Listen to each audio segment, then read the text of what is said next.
Hello दोस्तों, welcome to सरबम academy. कैसे हैं हम सभी? उम्मीद करते हैं बेहतर होंगे और बेहतरीन तरीके से आपकी तैयारी चल रही होगी। तो जो हम लोगों ने एक सीरीज को स्टार्ट किया था, इस सीरीज में हम लोग रेलवे और एसएससी के एग्जाम्स में जो भी क्वेश्चंस आए थे उसकी यहाँ पर वन लाइनर फॉर्म कर रहे थे। और उसी सीरीज में आज हम अपने 9th लेक्चर के बारे में बात करेंगे। इससे पहले मैंने 8 लेक्चर्स बनाए हैं और उन 8 लेक्चर्स में मैंने कंप्लीट एंशियंट हिस्ट्री कवर की है। तो अगर आपने वो वीडियोस नहीं देखी हैं तो ऊपर आई टैब पर क्लिक करके आप उसको देख सकते हैं और उन सभी की लिंक आपको डिस्क्रिप्शन बॉक्स में भी मिल जाएगी और उसकी जो प्लेलिस्ट है वो आपको हमारे यूट्यूब चैनल पर मिल जाएगी। इसके अलावा सारी वीडियोस लाइन से आपको हमारे टेलीग्राम चैनल पर भी मिल जाएंगी और टेलीग्राम चैनल का जो लिंक है वो डिस्क्रिप्शन बॉक्स में है। तो आज हम लोग अपने 9th लेक्चर के बारे में बात करेंगे, जो कि होगा हमारा rise of Rajput and Muslim invasions के बारे में। यानी कि इससे पहले 8 लेक्चर्स में हमारी एंशियंट कंप्लीट हो चुकी है और आज हम लोग मिडाइवल से शुरू करेंगे, जो कि राइज ऑफ राजपूत और मुस्लिम इन्वेजन से होगा। और इसके अलावा इस क्लास की जो बाइलिंगुअल पीडीएफ है वो भी आपको हमारे टेलीग्राम चैनल पर मिल जाएगी और टेलीग्राम की लिंक आपको डिस्क्रिप्शन में मिलेगी, तो वहां से जाकर के आप उसको ज्वाइन कर सकते हैं और पीडीएफ को डाउनलोड कर सकते हैं। इसके अलावा आपने अभी तक हमारा यूट्यूब चैनल सब्सक्राइब नहीं किया है तो उसको सब्सक्राइब कर लें ताकि आने वाले वीडियोस के नोटिफिकेशन आप तक पहुंचते रहें। और यहाँ पर दूसरी सोशल साइट्स हमारी दे रखी हैं, तो इनसे आप हमसे जुड़ सकते हैं। तो चलिए बिना देरी किए अपनी वीडियो को यहाँ पर शुरू करेंगे।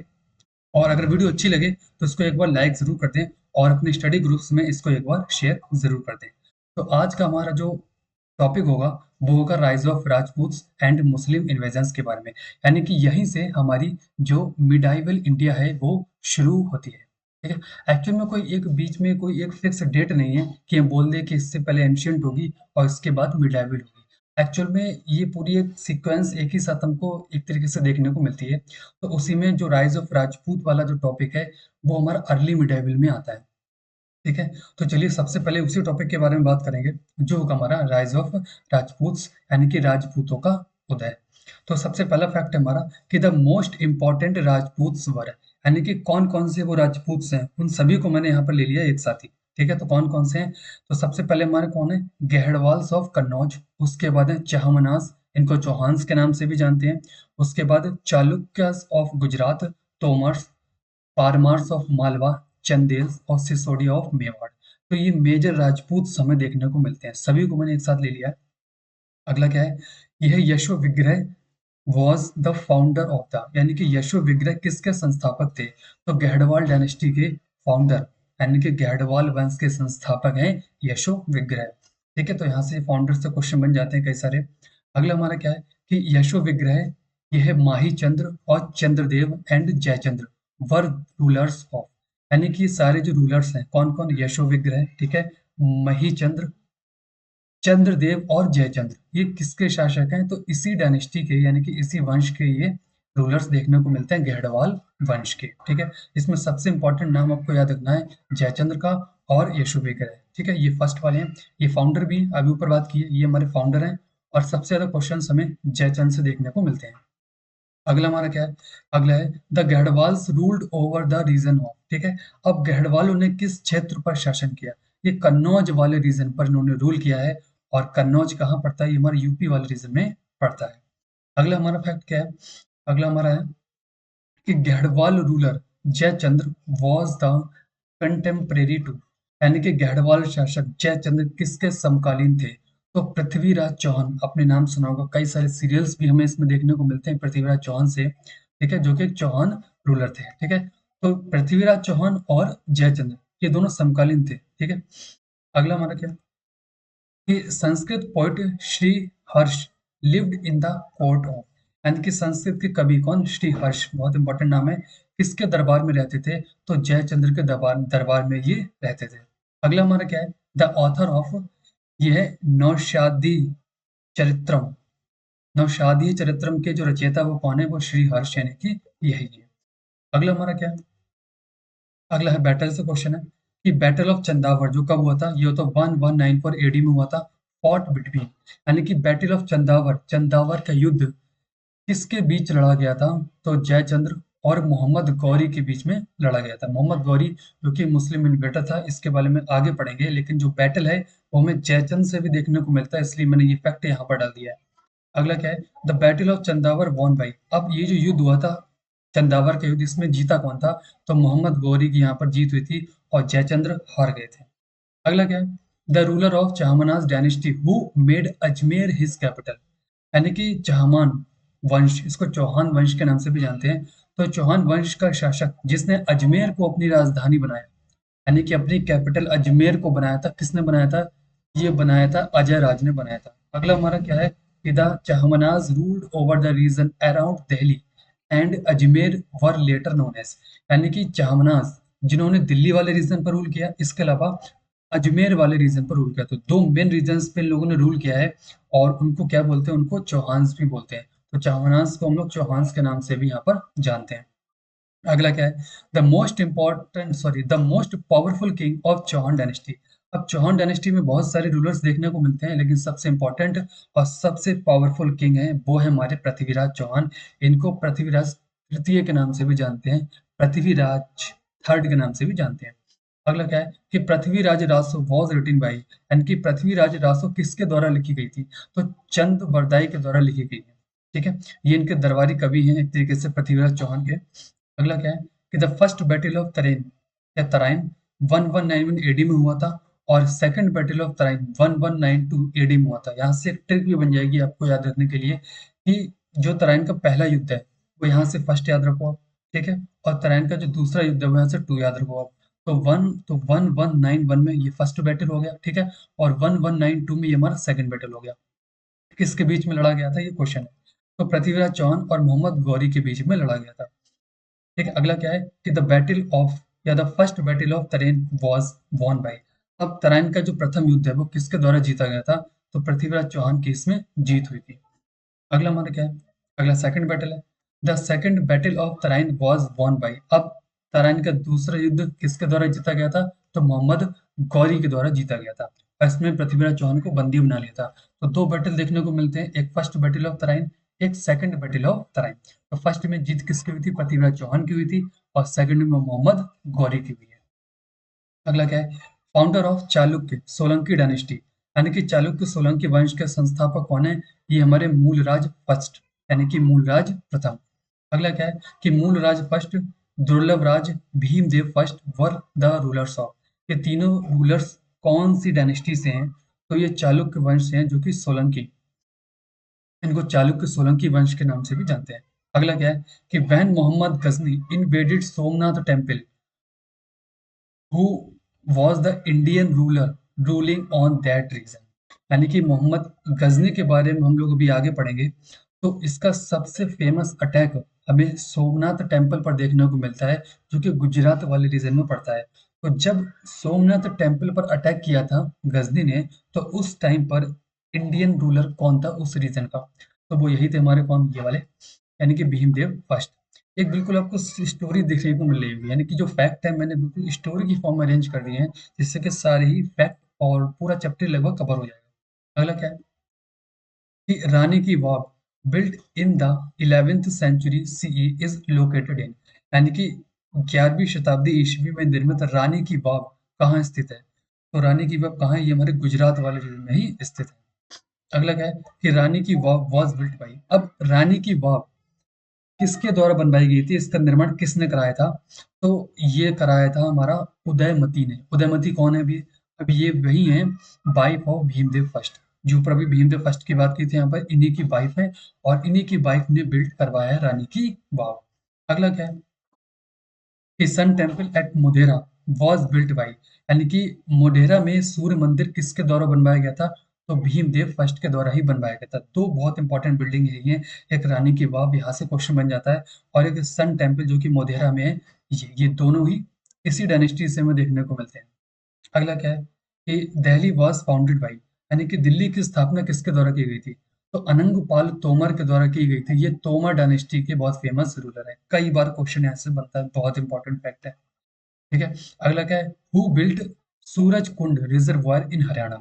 यानी कि हरियाणा में सूरज कुंड जलाशय का निर्माण किसने कराया या करवाया?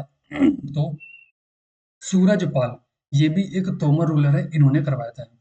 ठीक है, तो ये दो रूलर हमें तोमर डायनेस्टी से देखने को मिलते हैं, बहुत इंपॉर्टेंट है। अगला क्या है, अगला बारहवां डायनेस्टी से क्वेश्चन है। तो मैंने हर डायनेस्टी से क्वेश्चन लिया है, ठीक है, ताकि आने की संभावना भी मोस्टली यहाँ से बन जाती है। अगला क्या है, द फाउंडर ऑफ पारमार डायनेस्टी, यानी कि पारमार वंश के संस्थापक कौन है? तो ये हमारे किंग उपेंद्र, या फिर इनको हम लोग कृष्ण राज के नाम से भी जानते हैं, या फिर इसके हमें अब इतने एविडेंस यहाँ पर प्रेजेंट नहीं है कि ये दो अलग अलग व्यक्ति हैं या फिर एक ही व्यक्ति का नाम है। ठीक है, तो राजा उपेंद्र या कृष्णराज इसके फाउंडर माने जाते हैं। अगला क्या है, the founder of Chandel Rajput state, यानी कि चंदेल जो डायनेस्टी थी या फिर चंदेल राजपूत जो राज्य था उसके संस्थापक कौन थे? ये थे हमारे नन्नो। ठीक है, अगला क्या है, major rulers of Chandel dynasty, बहुत इंपॉर्टेंट डायनेस्टी चंदेल डायनेस्टी, कई सारे क्वेश्चन ऐसे बनते हैं, सारी फैक्ट के बारे में बात करेंगे। तो मेजर रूलर्स के बारे में पहले बात करेंगे। तो फाउंडर इसके कौन हो गए? फर्स्ट है, ये फाउंडर भी है, ठीक, क्या नाम है इनका? इनका नाम नन्नुक। अगला क्या है, यशोवर्मन और धंगदेव, विद्याधर और पारमादिदेव, ये मेजर रूलर्स देखने को मिलते हैं। कई बार डायरेक्ट रूलर से भी क्वेश्चन आ जाता है कि ये रूलर किस डायनेस्टी से बिलोंग करते हैं। अगला क्या है कि the region ruled by the Chandel dynasty of Rajput clan between 9th and 13th century, यानी कि जो चंदेल डायनेस्टी ने रूल किया था, तो उनका रीजन कौन सा था? तो उनका रीजन हमारा बुंदेलखंड रीजन देखने को मिलता है। कई बार क्वेश्चन यहाँ से भी बनता है। अगला क्या है कि इन 999 see the Kandariya Mahadev temple was built by, यानी कि कंदारिया महादेव मंदिर किसके द्वारा बनवाया गया था? तो किंग धंग देव के द्वारा बनवाया गया था, जो कि चंदेल डायनेस्टी से बिलोंग करते हैं। अगला क्या है कि the Chandel king who faced Mahmud Ghazni was, यानी कि महमूद गजनी का सामना करने वाले चंदेल राजा कौन थे? तो विद्याधर थे, यही। ठीक है, अगला क्या है कि last ruler of Chandel dynasty, अब चंदेल डायनेस्टी के अंतिम शासक कौन है भाई? तो ये हमारे पारमादी देव है, बहुत इंपॉर्टेंट है, कई बार क्वेश्चन यहाँ से भी बन जाता है। अगला क्या है कि Khajuraho temple were built by, यानी कि खजुराहो मंदिर किसके द्वारा बनवाए गए थे? तो ये चंदेल डायनेस्टी के द्वारा ही बनवाए गए थे। डायरेक्ट डायनेस्टी इसके नेम ही पूछ लेता है कि खजुराहो टेम्पल्स किस डायनेस्टी के द्वारा बनवाए गए थे? तो चंदेल डायनेस्टी के द्वारा बनवाए गए थे। अगला क्या है हमारा कि the temples of Khajuraho are an example of, यानी कि खजुराहो के मंदिर किसका उदाहरण है? ठीक, तो थ्री हम शैलीज पढ़ेंगे, इसमें नागर स्टाइल, द्रविडियन स्टाइल, या फिर द्रविड़ स्टाइल के नाम से भी जानते हैं, और वेसरा स्टाइल। तो इसमें से जो खजुराहो के टेम्पल हैं वो हमें नागर स्टाइल में देखने को मिलते हैं, और ये स्टाइल हमको इंडिया के नॉर्थ वाले पार्ट में देखने को मिलता है। अगला क्या है कि Alha and Udal belong to the Rajput state of, आपने आला और उदल की कहानी सुनी होगी, तो ये दोनों हमें किस डायनेस्टी से बिलोंग करते हैं, इसके बारे में फैक्ट पूछा है। तो ये इसी डायनेस्टी से बिलोंग करते हैं, चंदेल डायनेस्टी से। अगला हमारा फैक्ट क्या है कि the Nagara style of architecture is known as, यानी कि वास्तुकला की जो नागर शैली है उसको किस नाम से जानते हैं? तो उसको हम लोग नॉर्थ इंडियन स्टाइल के नाम से जानते हैं, यानी कि इंडिया के नॉर्थ वाले पार्ट में आपको जो भी टेम्पल्स देखने को मिलेंगे मोस्टली वो आपको इसी स्टाइल में देखने को मिलेंगे, और साउथ में हमारी द्रविड़ शैली थी। अगला क्या कि एग्जाम्पल्स ऑफ नागर स्टाइल टेम्पल, अब मैंने यहाँ पर क्या किया है, उन टेम्पल्स के एग्जाम्पल लिए हैं जो कि नागर स्टाइल में बने हुए हैं। कई बार डायरेक्टली ये भी क्वेश्चन बन सकता है कि एक टेम्पल दे देगा और पूछेगा ये टेम्पल कौन सी शैली में बना है। तो मैंने तीनों शैलीज के एग्जाम्पल लिए हैं, तो सबसे पहले नागर शैली के बारे में बात करेंगे। तो कंदारिया महादेव टेम्पल, ठीक, ये खजुराहो मध्य प्रदेश में पड़ते हैं, ये इसी शैली में बने, नागर शैली में। इसके अलावा सन टेम्पल जो मोढेरा में है, जो गुजरात में पड़ता है, ये भी इसी शैली का है। सन टेम्पल कोणार्क, क्योंकि कर्नाटक में, ये भी हमें इसी शैली में देखने को मिलता है, और जगन्नाथ टेम्पल उड़ीसा, ये भी हमें इसी शैली में देखने को मिलता है। अगला क्या है कि Dravidian style of architecture is known as, अब द्रविडियन स्टाइल जो द्रविड़ शैली है वो इंडिया के साउथ वाले पार्ट में फेमस थी, इसीलिए इसको south Indian style of temple architecture के नाम से जानते हैं। अगला क्या है, a monumental entrance tower at the entrance of Hindu temple in the South Indian architecture, उसको क्या बोलते हैं? यानी कि जब साउथ वाले पार्ट में जो टेम्पल्स हम लोग देखते हैं, उन टेम्पल्स में जो शैली है वो द्रविड़ शैली है, और उसमें जो टेम्पल का जो एंट्रेंस गेट होता है उसको एक नाम दिया जाता है, वो नाम क्या है? वो यही नाम है, क्या है? गोपुरम। ठीक है, अगला क्या है, examples of Dravidian style temple, अब द्रविडियन स्टाइल टेम्पल के जो एग्जाम्पल है वो कौन कौन से हैं? वो हमारे हैं बृहदेश्वरा टेम्पल जो कि तंजौर में है, शोर टेम्पल जो महाबलीपुरम में है, मीनाक्षी सुंदरेश्वरा टेम्पल जो मदुरई में है, कैलाश टेम्पल कांचीपुरम। ठीक है, तो ये हमें द्रविडियन स्टाइल में टेम्पल देखने को मिलते हैं। अगला क्या है अगला है गोपुरम इज फाउंड इन। अब गोपुरम कहाँ देखने को मिलता है?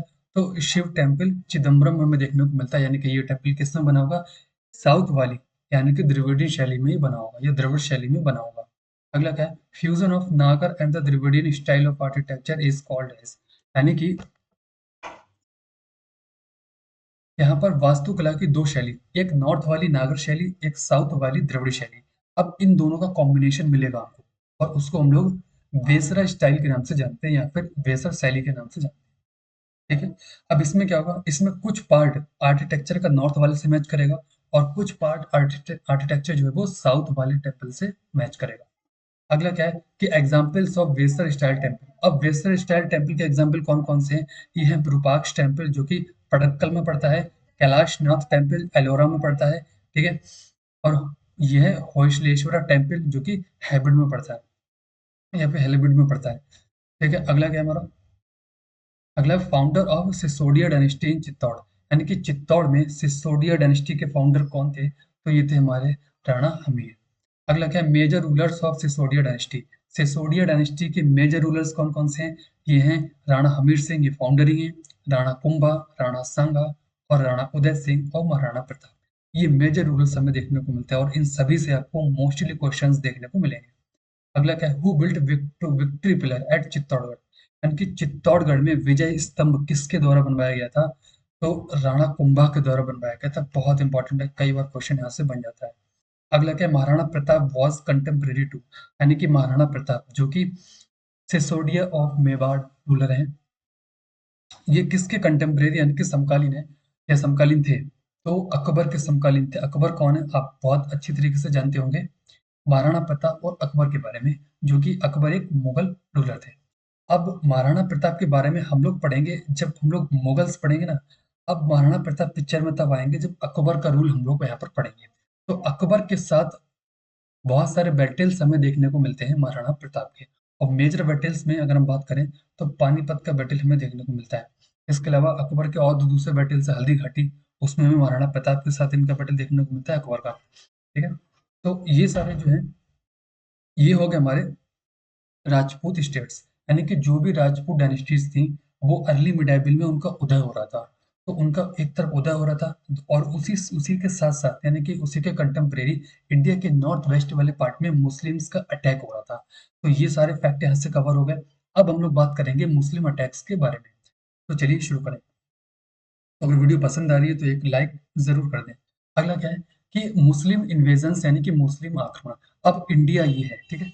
तो इंडिया का जो नॉर्थ वेस्ट वाला पार्ट है, ठीक है, इसमें अब बहुत सारे अटैक्स हमें देखने को मिलेंगे। कई सारे मुस्लिम इन्वेडर्स आएंगे और वो इंडिया में तहस नहस करेंगे, लूटपाट करेंगे, और बहुत सारे अपने इस्लामिक जो उनका कल्चर है उसको यहाँ पर लागू करेंगे।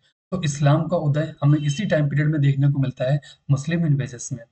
इससे पहले हम लोग जैनिज्म, बुद्धिज्म और हिंदुज्म, ये सारे हमें एंशिएंट इंडिया में देखने को मिलते हैं। तो एंशिएंट इंडिया में हमें मुस्लिम नहीं देखने को मिलते हैं। मुस्लिम की स्टार्टिंग हमको इसी पीरियड में देखने को मिलती है, इसीलिए हम उसको मिडाइवल पीरियड के नाम से जानते हैं। तो कौन कौन से अटैक्स हुए थे, आइए उसके बारे में बात करते हैं। तो सबसे पहला क्या है हमारा fact? The Muslim invasions on India were. यानी कि भारत पर मुस्लिम आक्रमण थे। अब किन किन लोगों ने आक्रमण किए?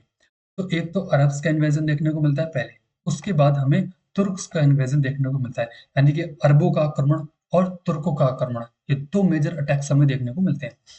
अगला क्या है? The Arab invasion of India in 712 AD was led by. अब अरबों के आक्रमण में 712 एडी में किसने अटैक किया था? तो मोहम्मद बिन कासिम ने अटैक किया था। बहुत इंपॉर्टेंट है, कई बार क्वेश्चन बनता ही बनता है। अगला क्या है? बैटल ऑफ रेवार, या फिर इसको हम लोग बैटल ऑफ अरोड़ के नाम से भी जानते हैं। ये किसके बीच लड़ा गया था? तो जिसने भी ऊपर अटैक किया है उसके बीच। और उस टाइम पे इस रीजन का जो रूलर है वो कौन है? वो है हमारा किंग दाहिर। तो मोहम्मद बिन कासिम और किंग दाहिर के बीच में ये हमें बैटल देखने को मिलता है। अगला क्या है कि which book mentions the Arabs invasion of India. यानी कि अब अरबों का आक्रमण तो हुआ, और अरबों के आक्रमण की जो जानकारी है वो किसी न किसी सोर्स से मिली होगी। अब सोर्स दो ही टाइप के होंगे, या तो वो आर्कियोलॉजिकल होगा या तो वो लिटरेचर होगा, किसी बुक की फॉर्म में होगा। तो यहाँ से हमें एक बुक का नाम देखने को मिलता है, उस बुक का नाम है चचनामा। क्या नाम है? चचनामा। इसको हम लोग फतेहा नामा सिंध के नाम से भी जानते हैं। ठीक है, क्योंकि सिंध वाले रीजन पर अटैक हुआ था तो सिंध पर फतेह की थी मुसलमानों ने, इसलिए इस बुक को हम लोग फतेहनामा सिंध के नाम से भी जानते हैं और चचनामा। और इसी बुक में हमें मुस्लिम इन्वेजन्स में जो अरब इन्वेजन है वो देखने को मिलता है। अगला क्या है, the Chachnama which was originally N Arabic work was translated into Persian by, यानी कि जो चचनामा है ये ओरिजिनली अरेबिक लैंग्वेज में लिखा गया था, लेकिन इसका ट्रांसलेशन किया गया है पर्शियन में। किसके द्वारा किया गया है, तो अली कूफी के द्वारा इसका पर्शियन में ट्रांसलेशन किया गया है। अगला क्या है, according to the Chachnama the capital of Indus country in the 16th and 7 sorry in the 6th and 7th century was, यानी कि इस चचनामा के अकॉर्डिंग, यानी कि इस बुक में जो कि हमें सिंध के अटैक्स के बारे में बताता है, उसकी जो कैपिटल है उस टाइम इंडियस जो इंडस कंट्री उसकी जो कैपिटल है वो क्या थी, वो थी हमारी अरवा। ठीक है, तो ये बात आपको याद रखनी, ये फैक्ट आया हुआ है, बहुत इंपॉर्टेंट है। अगला क्या है कि which city was called the city of gold by Mohammad bin Qasim. अब हम लोग जो भारत है, भारत को सोने की चिड़िया बोला जाता है, क्यों, बहुत सारा सोना जो कि हमारे मंदिरों में था या फिर मंदिरों के नीचे था, ठीक है, वो सारे सोना, इसके अलावा बहुत सारी ऐसे प्रेशियस जो इंपॉर्टेंट चीजें हमारे इंडिया में पहले थी जिसको मुस्लिम इन्वेडर्स लूट करके ले गए, तो उन्हीं चीजों के कारण हम लोग अपने भारत को सोने की चिड़िया बोलते हैं। ठीक है, तो उसी टैक्स में मोहम्मद बिन कासिम ने एक सिटी को बहुत बढ़िया नाम दिया है और वो नाम है द सिटी ऑफ गोल्ड, यानी कि सोने का शहर। तो किस शहर को दिया है, ये मुल्तान को दिया है। ठीक है, तो मुल्तान वाले जो रीजन है उस रीजन को मोहम्मद बिन कासिम ने द सिटी ऑफ गोल्ड के नाम से उसको संबोधित किया है। अगला क्या हमारा, अगला है कि jizya was the first implemented in India in 712 AD by, यानी कि जजिया कर को भारत में सर्वप्रथम 712 ईस्वी में किसके द्वारा लागू किया गया था, तो मोहम्मद बिन कासिम के द्वारा ही लागू किया था। ठीक है, अगला क्या है, जजिया कर एक तरीके से नॉन मुस्लिम टैक्स है। क्या है, नॉन मुस्लिम टैक्स, यानी कि जो भी मुस्लिम नहीं होगा उसको ये टैक्स देना पड़ेगा और इसके बदले में उस रीजन का जो रूलर होगा वो आपकी प्रोटेक्शन करेगा। अगला क्या है कि Sultan Mahmud came to India from, यानी कि सुल्तान महमूद कहाँ से भारत आया था, तो गजनी वाले रीजन से आया था, जो कि प्रेजेंट में हमारा बात करें तो अफगानिस्तान वाले रीजन में पड़ता है। अगला क्या है कि Mahmud Ghazni attacked how many times on India, बहुत इंपॉर्टेंट है, क्या बार पूछा है, यानी कि मोहम्मद गजनी या फिर इसको हम लोग महमूद गजनबी के नाम से भी जानते हैं, तो उसने इंडिया के ऊपर कितनी बार आक्रमण किया था, कितनी बार अटैक किया था, ये क्वेश्चन है। तो 17 बार अटैक्स हमें देखने को मिलता है और सारे अटैक्स हमको याद नहीं रखने हैं, कुछ फेमस अटैक्स हैं जहां से क्वेश्चन सबसे ज्यादा बनते हैं, उसी के बारे में करेंगे बात। तो चलिए सबसे पहला क्या है, सबसे इंपॉर्टेंट पहला वाला ये कि the first attack of Mahmud Ghazni on India is known as, यानी कि भारत पर महमूद गजनी के पहले हमले को किस नाम से जाना जाता है, तो पहला हमला इसने पंजाब वाले रीजन पर किया था। ठीक है, इसलिए इसको हम लोग पंजाब इन्वेजन के नाम से जानते हैं। कब किया था, ये 1000 एडी में यहाँ पर किया था अगेंस्ट हिंदू शाही डायनेस्टी जयपाल, यानी कि जब इसने पंजाब वाले रीजन पर यहाँ पर अटैक किया था तो उस टाइम पर पंजाब वाले रीजन में एक डायनेस्टी रूल कर रही थी, वो है हमारी हिंदू शाही डायनेस्टी, और उसी डायनेस्टी का जो रूलर था वो है जयपाल। तो कई बार यहाँ से क्वेश्चन बन जाते हैं। अगला क्या है, बैटल ऑफ पेशावर जो कब हुआ था, अगले ही साल यानी कि 1001 एडी में। ठीक है, वाज फॉट बिटवीन, अब बैटल ऑफ पेशावर बहुत इंपॉर्टेंट है, बहुत बार एग्जाम में पूछा गया है, किसके बीच में लड़ा गया था, तो राजा जयपाल और महमूद गजनी के बीच में लड़ा गया था।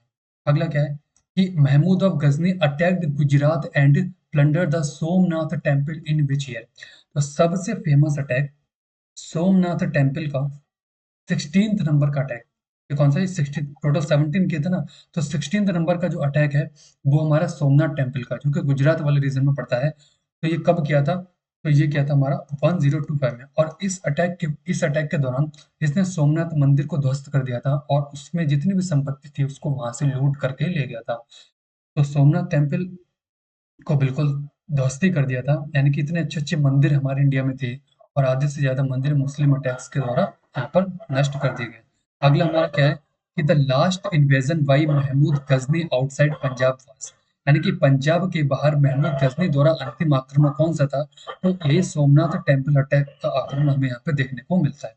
अगला क्या है कि Mahmud of Ghazni was contemporary of, यानी कि गजनी का महमूद या फिर महमूद ऑफ गजनी किसका समकालीन था, तो राजेंद्र प्रथम, यानी कि राजेंद्र फर्स्ट का हमें ये कंटेम्प्रेरी देखने को मिलता है। अगला क्या है कि the Chandel king who faced Mahmud Ghazni was, यानी कि वो कौन सा चंदेल शासक है जिसने महमूद गजनवी का सामना किया है? तो विद्याधर ने किया है। अगला क्या है? The writers which came in India along Ghazni, यानी कि गजनी के साथ भारत में आने वाले लेखक, यानी कि जब महमूद गजनी आया तो उसके साथ साथ कई सारे लेखक वो अपने साथ लेकर के आया। तो कौन कौन से मेजर हमें देखने को मिलते हैं? तो अल बेरूनी, फिरदौसी, उत्बी और बैहाकी, ये फोर मेजर हमें देखने को मिलते हैं। अगला क्या है? Kitab ul Hind was written by Al Beruni in which language, यानी कि अल बेरूनी ने किताब उल हिंद की रचना की है, किस भाषा में की है? तो अरेबिक लैंग्वेज में की है। और मोस्टली इनके जो हमें बुक्स हैं, टेक्स्ट हैं, देखने को मिलते हैं इसी लैंग्वेज में, अरेबिक लैंग्वेज में। अगला क्या? कि द बुक तहकीक माँ लिल हिंद इज रिटन बाई, अब तहकीक माँ लिल हिंद पुस्तक है, ये भी अल बेरूनी के द्वारा ही लिखी गई थी। अगला क्या है? An Arabic writer who has given the description of Kalachuri ruler Gangdev and his capital Tripuri, यानी कि वो कौन से अरब लेखक हैं जिन्होंने कलचुरी शासक गंगेदेव और उनकी राजधानी त्रिपुरी का वर्णन किया है? तो अल बेरूनी ने ही किया है। अगला क्या है? कि who wrote the book Shahnameh, अब शाहनामा किसने की है? तो सेकंड राइटर कौन थे हमारे? फिरदौसी हैं, तो इन्होंने ये इसकी रचना की है। अगला क्या है? The first invasion of Mahmud a Mohammad Ghori in Multan, यानी कि मोहम्मद गौरी ने मुल्तान पर पहला आक्रमण किया है। कब किया था? तो 1175 एडी में यहाँ पर किया था। अगला क्या है? The real name of Mahmud, यह मोहम्मद गौरी, बार बार महमूद निकल अभी गजनी पढ़ के आए हैं। तो मोहम्मद गौरी का जो वास्तविक नाम है वो क्या था? वो था हमारा शिहाबुद्दीन उर्फ मोइजुद्दीन मोहम्मद गौरी, ये इनका पूरा नाम है। ठीक है। अगला क्या है? स्लेव्स ऑफ गौरीवर, यानी कि मोहम्मद गौरी के बाद जो जैसे मोहम्मद गजनी जब आया तो अपने साथ बहुत सारे राइटर्स लेकर के आया। ठीक है। ऐसे ही मोहम्मद गौरी के साथ भी बहुत सारे यहाँ पर एक तरीके से उनको गुलाम देखने को मिलते हैं, क्योंकि गुलाम यानी कि जो दास प्रथा है एक तरीके से वो हमें अरब से ही देखने को मिलती है, क्योंकि मुस्लिम्स में ही हमें ज़्यादा देखने को मिलता है कि गुलामों को खरीदा जा रहा है, बेचा जा रहा है शिप्स के ऊपर। तो ज़्यादातर ये इसी वाले रीजन में या फिर इसी वाली जो कंट्री अरबिक वाली है इसमें हमें देखने को मिलता है। तो गुलामों को खरीदा जाता था और बेचा जाता था। तो उसी में हमें गौरी के साथ जो भारत आए गुलाम है वो कौन कौन से हैं? तो कुतुबुद्दीन ऐबक, ठीक है, इनका नाम आपको आगे तक देखने को मिलेगा। कुतुबुद्दीन ऐबक, इन्होंने ही आगे चल करके दिल्ली सल्तनत की फाउंडेशन की है। और इसके बाद जब हम दिल्ली सल्तनत पढ़ेंगे तो कुतुबुद्दीन ऐबक से एक नया इतिहास यहाँ पर शुरू होगा मुस्लिम्स का। अगला क्या है? ये है याल्दुस, उसके बाद कोवाचा, उसके बाद बख्तियार खिलजी। जो फोर मेजर इनके कौन है? सिर्फ से गुलाम है, किसके? मोहम्मद गौरी के। अगला क्या है? कि हु डिस्ट्रॉयड नालंदा यूनिवर्सिटी, अब नालंदा विश्वविद्यालय किसने ध्वस्त किया था, ये नष्ट किया था? तो बख्तियार खिलजी ने ही किया था, क्योंकि इसको जो रीजन मिला था वो बंगाल वाला रीजन मिला था, और बंगाल और बिहार यही वाले रीजन्स में हमें ज्यादातर बुद्धिस्ट यूनिवर्सिटीज देखने को मिलती है। अगला क्या है? आप लोग कमेंट बॉक्स में ये बात बताएंगे कि नालंदा यूनिवर्सिटी के फाउंडर कौन है? इसके फाउंडर आपको गुप्ता डायनेस्टी से देखने को मिलेंगे, तो उनका नाम आप लोग कमेंट बॉक्स में बताएंगे। अगला क्या है? कि Mahmud Bakhtiyar Khalji ruled from 1203 to 1227 C over which region, यानी कि भाई बख्तियार खिलजी ने किस रीजन पर रूल किया था? तो बंगाल और बिहार वाले रीजन पर रूल किया था। और उसी रीजन में रूल करते वक्त इन्होंने नष्ट किया था क्या? नालंदा यूनिवर्सिटी। अगला क्या है? अब बात करते हैं इस्लाम। इस्लाम की, इस्लाम से कैसे कैसे मेन इंपॉर्टेंट क्वेश्चन बनते हैं उसी के बारे में बात करेंगे। तो इस्लाम का जो राइज है यानी कि उदय है वो हमें मुस्लिम इन्वेजन से ही देखने को मिलता है। ठीक है। तो फाउंडर ऑफ इस्लाम कौन है? ये हमारे पैगंबर मोहम्मद, यानी कि प्रॉफेट मोहम्मद साहब। अगला क्या है? कि Islam was promulgated by the prophet Mohammad in Arabia in, यानी कि इंडिया जो मुस्लिम्स की जो शुरुआत है, यानी कि इस्लाम की जो शुरुआत है ये भी इंडिया में इसका ओरिजिन देखने को नहीं मिलता है। इसका ओरिजिन हमें अरब वाले रीजन में देखने को मिलता है। और कब हुई थी इसकी शुरुआत? तो 7th सेंचुरी में, यानी कि 7वीं शताब्दी में हमें ये देखने को मिलता है इसका ओरिजिन। उसके बाद ओरिजिन तो इसका कहाँ हुआ है? अरेबिक कंट्रीज में। उसके बाद मुस्लिम अटैक्स के थ्रू ये इंडिया में आया है। इसका ओरिजिन हमें इंडिया में नहीं देखने को मिलता। अगला क्या है? कि हॉली बुक ऑफ मुस्लिम्स, ये तो अब बहुत ही इजी क्वेश्चन आ गया, कुरान। ठीक है। अगला यानी कि मुसलमानों की जो पवित्र पुस्तक वो कौन सी? कुरान है। अगला क्या है? कि द सेइंग्स और day to day teachings of prophet Mohammad was called, यानी कि पैगंबर मोहम्मद की बातें या दिन प्रतिदिन की शिक्षाओं को कहा जाता है, यानी कि जो भी टीचिंग्स थी मोहम्मद साहब की उनको क्या बोला जाता था? उनको हम लोग हदीद के नाम से जानते हैं। अगला क्या है कि बिगिनिंग ऑफ हिजरी संवत, ठीक है, हिजरी संवत का प्रारंभ कब से हुआ है? तो कई सारी संवत आपको देखने को मिलेंगी। इसमें हम लोग किस किस की बात कर चुके हैं, एक विक्रम संवत, शक संवत, ठीक है। इसके अलावा एक और ये आ गया कौन, हिजरी संवत, तो उसकी शुरुआत कब होती है? और 622 एडी में यहाँ पर होती है। और ये क्यों होता है इस दिन? क्योंकि ये वही दिन है जब मोहम्मद साहब मक्का से मदीना यहाँ पर गए थे, ठीक है। तो ये डेट बहुत इंपॉर्टेंट है और एक तरीके से मुस्लिम कैलेंडर की शुरुआत भी हमें इसी डेट से देखने को मिलती है।